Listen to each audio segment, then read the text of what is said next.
आठवीं प्राण की क्रिया को हमने नाम दिया प्रणव प्राणायाम। भस्त्रिका, कपालभाति, बाह्य, उज्जाई, अनुलोम विलोम, भ्रामरी, उद्गीत के बाद सिद्धासन, पद्मासन, सुखासन, किसी भी ध्यानात्मक आसन में सीधे बैठ जाते हैं। दोनों हाथ ध्यान मुद्रा में होते हैं, मेरुदंड सीधा होता, आंखें बंद होती हैं और बाहर से जो मंद मंद श्वास भीतर जा रहा है उसको साक्षी होकर के, दृष्टा बन करके, सहज होकर के, जागरूक होकर के, श्रद्धावनत होकर के अनुभव करते हैं, महसूस करते हैं। और जैसे ही हम साक्षी होकर के, दृष्टा बन करके प्राण को अनुभव करते हैं तो प्राण और दीर्घ होता जाएगा और सूक्ष्म होता जाएगा। इसको प्रेक्षा ध्यान भी कह सकते हैं, इसको विपश्यना ध्यान भी कह सकते हैं। ये प्राण योग है, यह प्राण विद्या है, यह ब्रह्म विद्या है। और इस प्राण में ब्रह्मांड की सारी शक्तियां सन्निहित है। प्राण ही ब्रह्म है, प्राण ही माता, प्राण ही पिता, प्राण ही भ्राता, प्राण ही सखा, प्राण वसु, प्राण रुद्र, प्राण आदित्य, प्राणाय नमो यस्य सर्वम इदम वशे। प्राण से ही पिंड और ब्रह्मांड है।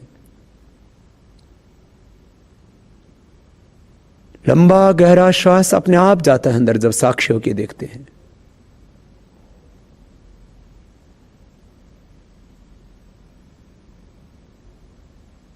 और फिर अंदर से धीरे धीरे लंबा श्वास बाहर निकलता है। प्राणों की गति सूक्ष्म होती जाती है और हम शून्य में पहुंच जाते हैं। तदेव अर्थमात्र निर्भासम, स्वरूप शून्य में उस समाधि। ये समाधि है, यहां जड़ता नहीं, यहां मूढ़ता नहीं, यहां श्रद्धा की, ज्ञान की, भक्ति की, विवेक की, प्रकाश की, ज्योति की पराकाष्ठा है।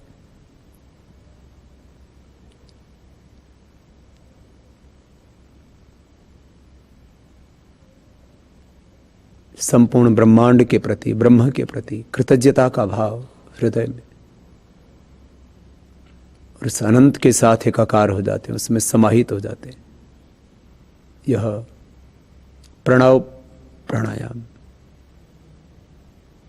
प्राण साधना, यह प्राण विद्या, ब्रह्म विद्या, विपश्यना, प्रेक्षा ध्यान। 5 मिनट, 10 मिनट, जितना समय हो उतने वक्त जब ऐसे ये प्राण साधना करते हैं तो सेल्फ हीलिंग, सेल्फ राइजेशन अपने आप होने लगता है। कोई इसको शिव योग कहता है, कोई इसको कुंडलिनी योग कहता है, कोई इसको चक्र शोधन की साधना कहता है, कोई इसको प्राण विद्या कहता है, कोई इसको क्रिया योग कहता है। अनेक नामों से इसको जाना जाता है। सभी प्रकार की व्याधियों को मिटाने के लिए और समाधि का सुख पाने के लिए, शांति के लिए, शांति जिसकी तलाश सबको है अपने भीतर से ही हमको मिलती है। भीतर ही सुख है, भीतर ही शांति है, भीतर ही आनंद है, भीतर ही ब्रह्मांड है, भीतर ही ब्रह्म है। सब कुछ भीतर, हम बाहर खोज रहे हैं, यही तो हमारा ज्ञान। योग से हमें भीतर से सब कुछ मिलेगा। भीतर ही वेद, भीतर ही शास्त्र, भीतर ही सब कुछ है। ये बाहर से भीतर उतरने की साधना है प्राण साधना, प्राण विद्या, योग विद्या, ब्रह्म विद्या।